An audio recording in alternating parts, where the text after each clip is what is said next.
the material things. We become addicted to buying, shopping. I remember a time when shopping for me served a purpose.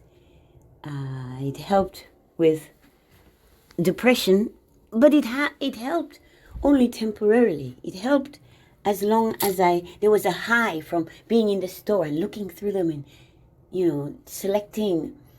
There was a high taking it home. I was excited, and then I wore it. And that was it. It was like the next day I wasn't excited anymore. I didn't care anymore. And suddenly the value was not there anymore. It's like, why did I even get that? It's so strange. So I developed a habit. In high school, I wanted things because that's where your peers are having things. They're trendy. I was never really trendy though. I always said trends because I put things together because I didn't have the money, to buy. My friends' parents were giving them money and buying them things. The Jamaican girl, the Jewish girls, the Italians. They had stuff that I didn't have. And yet I still managed to look funky fresh. I still managed to always look even better than them because I had style. I had a sense of style. I was stylish because my granny had been a seamstress and she had been stylish. Of course, Gemini. Materialism, though, always surrounded me. I seemed to always be around people who had. And I never really wanted what they had. I always wanted what I had. And I love my stuff so much that it wasn't important for me to always have new things. So I reached a stage in high school. I would take my mom's credit card. I learned to do her signature. That's when I used to be a criminal. I was a young criminal doing criminal-minded things. That's where I learned that those things were not okay. Those things were not right. It was not correct. No. And there I had to find God in me. The God in me was always making me feel guilty, making me feel embarrassed, ashamed. Oh my God, I got away. Like, as long as I had that credit card, my heart was beating so fast. What if they find out? What if my mom finds out? What if my mom misses the card? Well, I had to get it back in that purse right in the nick of time. I managed to do it, but the anxiety and the stress, it wasn't worth it. I don't know, it wasn't worth it. No, I didn't like that. So I found God, and God made me stop all that nonsense. Stop that shit, you dumb bitch. Well, at the time, I didn't have that vocabulary because the people around me weren't speaking this way. They were, silly girl, you silly girl. They said, that's dumb. That's dumb. So what I would do with my mom's credit card is go to the store and select carefully what I wanted. And it was usually because there was an event, there was a party, there was something at the school, maybe picture taking day, whatever it was, I wanted to have something different. And that was the only reason. So it wasn't like I wanted it to wear. It was for that occasion, that event, in which case I had to be extra careful not to soil it, not to get any ring around the collar, not to get any armpit sweat stain, or I don't stain on the arms though. Some people do. But you also have to be mindful, be careful what color you're getting. You don't get white. So yeah. Then I would wear that outfit because my mom wouldn't allow. If my mom didn't buy something I was wearing, she would ask, where'd you get that? One time I was wearing something I borrowed from my friend. My friend was named Andrea. She was Jamaican. And her mom bought her stuff. Her mom was Aries. And she was always buying Andrea's, really nice things. Her mom had nice taste. Well, anyway, Andrea allowed me to borrow something from her. And I took it home. My mom saw it and asked, "Where did you get that? From whence did that come? Where'd you get that?" I said, "Oh, Andrea loaned it to me. She made me, she said I could borrow it." "Oh, really? Well, you better march back to Andrea's and return it. I didn't buy it. I don't want it here." Good Lord. My mom was such a bitch. But that taught me values. Yes. You don't borrow from Andrea. Does Andrea's mother know you borrowed? You know what I mean? Like that sort of thing. You have your own. You have your own. It's funny because people were always borrowing from me. I never thought it was a problem when people were borrowing from me. I was always ready to share. I was always eager to share. Yeah, why not? And then the problem with people borrowing from you is their tendency to not want to return it. They seem to really be attached to the things they borrowed. They don't know what the meaning of the word borrow is. So they borrow with the intention to keep it. To me, that is stealing. Because this was not the initial agreement. It wasn't that you're borrowing it to keep it forever. I never see it again. That happened to me with two. I had a friend from Laos. There were two sisters. And this younger sister borrowed a coat. This guy had just gifted me a fur coat. A fur coat because some woman was always at his place. And she suddenly just disappeared one day and left the coat. And it had been there for year after year after year. It was a beautiful coat. And he said, "You know what? I saw the coat at his house. I tried it on. I said, wow, that's a really nice coat." He goes, "Well, you can have it." I'm like, "What?" He goes, "Yeah, you can have it." "Well, how come? What's the story? Why can't I just have this coat?" He said, "Well, it was so-and-so's, and I haven't seen her in ages. I haven't heard from her, and the coat is here. And you know what? You can have the coat." So I took the coat home, and I had these two housemates, these two sisters, Laotian sisters. And the young one, she just dyed her hair, some brown color. And it really matched the coat. She looked really good in it. I looked good in my coat, okay? But she also looked good in the coat. It was just a nice coat. And this bitch, she wanted to borrow the coat. Silly me, because that's just how I am, how I was. I used to be a lot more that way. I allowed her to. I didn't think anything of it. I didn't think that Asian girl was going to steal my coat, refuse to return it, and disappear. And that's exactly what happened. That girl from Laos, remember me, Doc? Doc May? Doc May? I won't say your last name. Doc. Thief. Stole my coat. I hope you enjoyed wearing it as much as I enjoyed trying it on. Handing it over to you. And I'm a sucker. Because that's what these Caucasians and Asians think of us. We are suckers. They are always there to take from us. And we're always prepared to give to them. Anyway, speaking of materialism, just to show I'm not attached to things as many other people are. Somebody would have put a cap in her ass for stealing the damn coat, okay? But I'm not that person. Today, my brother asked me, he says, "Where are you going?" I said, "I'm not going anywhere." He says, "Well, I keep hearing you zipping up coats. It sounds like you're zipping up coats." Well, by then I'd zipped up 1, 2, 3. I'd zipped up 4 coats, 3 jackets, and 2 hoodies. And there's still more on the pile to go. This was like a pile. I have a massage table, and I was using it to throw coats on. Oh, there's another coat. I don't have time. I just came in. I want to get out of these clothes and get something to eat and da-da-da. And then the coat is piling up. The jackets, the hoodies, piling up on this massage table. And I decide today is the day I'm going to clear this all out. I'm going to clean that out because I'm doing a cleaning before the new year, so-called new year. Before the new year. Imagine a new year starting in the dead of winter. That's very odd. To me, my new year is starting when I was born. I'm alive in the spring. March, April, spring, Aries. See the little seedlings pushing through the ground. Nature nature, but they want to defy nature. And now is the new year when everything is dead out there. Okay, you say so. Well, yeah. So here I have all these coats, right?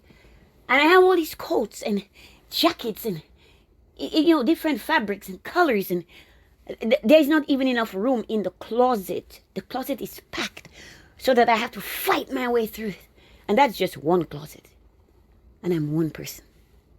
And most of those garments, they don't get used. So, there's winter coats and spring jackets and spring coats and winter jackets and, summer light wear stuff. And, like, just a lot of shit we gotta have in this climate. Because you go out and it's not so cold. When you're coming back later, it's cold as heck. You gotta layer. You gotta have things just in case. Oy, oy, oy. And people keep giving. People keep. I don't want for anything. I don't have to buy. I need a new winter coat. No, I never need a new winter coat.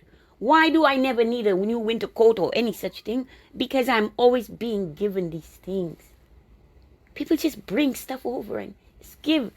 And my mom don't give anything away. She accepts even if she knows we don't need it. The only thing that is good about this is these are actually not bad items. Like this jacket right in front of me. Another leather jacket. This jacket doesn't look like it's been worn very much. The lining is intact. The lining is new. The label, everything is clean on it. It's a nice color, a fur color. I will probably never wear it. I tried it. It fit. It looked good. But I have others. And so I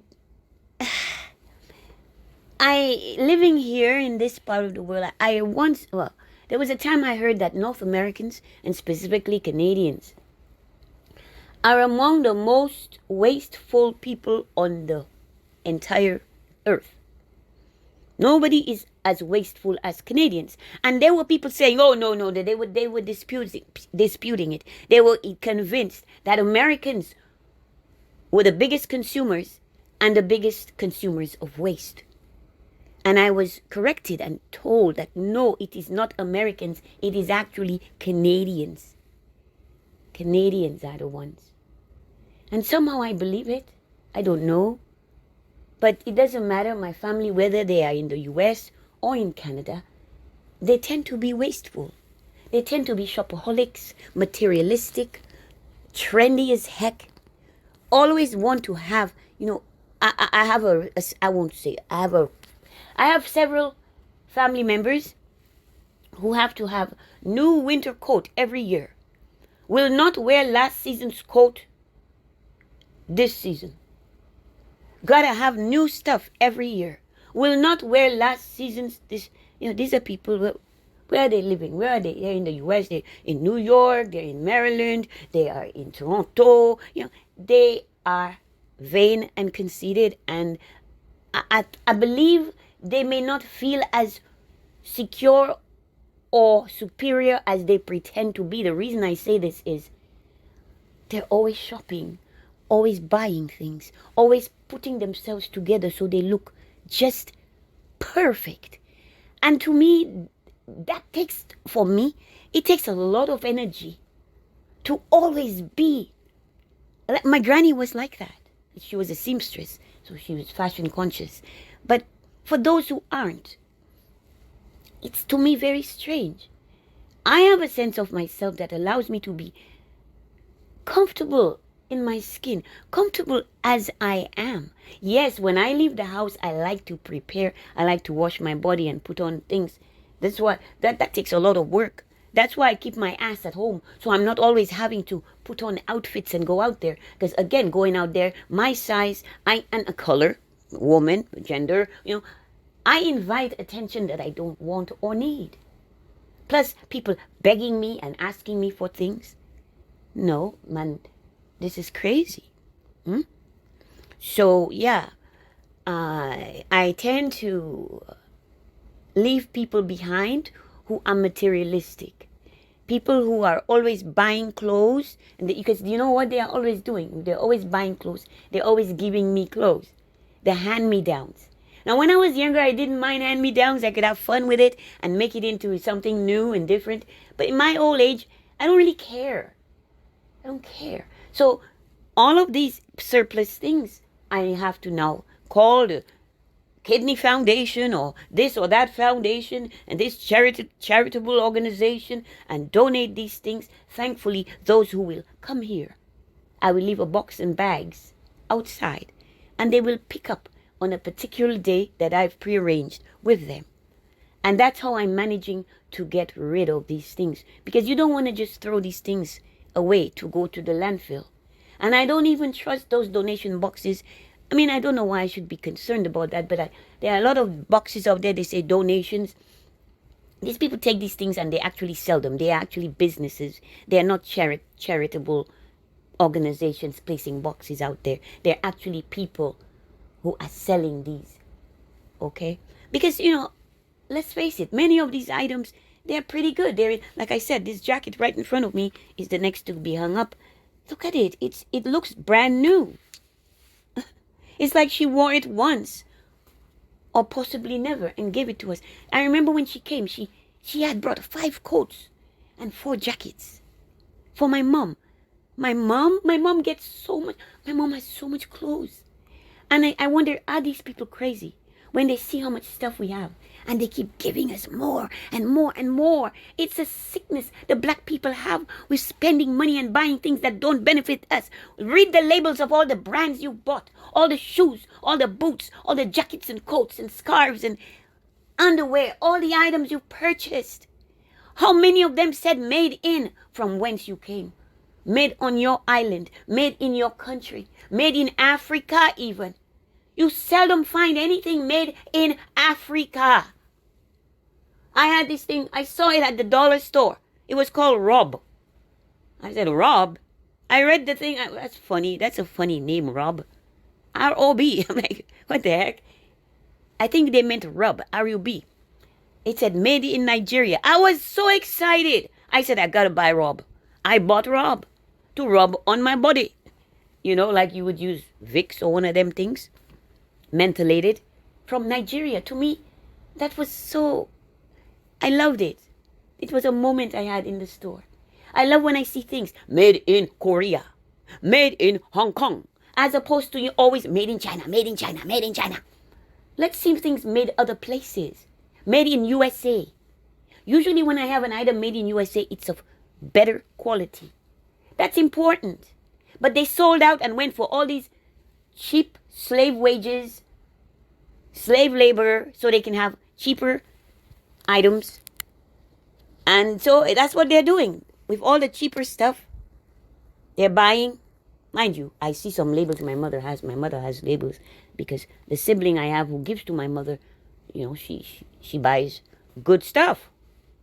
But, it don't matter if good stuff, not good stuff. It's the fact of the matter is you're enriching the lives and pockets of those other people. But because they don't see how problematic it is. Yes, you are successful. So you have that disposable income and you can buy whatever you want, whenever and however. But you're losing track of the issue, which really never concerns you. It's us as a people, as a whole. But you don't care because you're all about yourself, singularly, individual. It's about you. You're the great one. You're the greatest. You don't give a shit about the rest. Who cares when you're driving your exotic car, when you're wearing your designer labels, your brand names, the best, the best, the best. You know what I want the best of always? Food. I want the best food, and I could do with some best land, some good property, some good real estate, right? Like in the bush, acres. That's what I say, acres. Give me the acres. I'll pitch a tent. You have to have a tent for the clothes, a tent for the shoes, a tent for the boots. Hey, don't forget a tent for the crown, because most of y'all, the way you are acting, the way you're behaving and moving in the world, you're royalty. You're monarchs, you're kings and queens, princes and princesses, and I remain always. Even if I did not come from slavery, and my ancestors were not slaves, today I remain the servant, the slave, and the maid. Thank you for listening. Please like, share, subscribe, comment or not. It's all good. I'm Domina Della Pie, Mistress Sasha.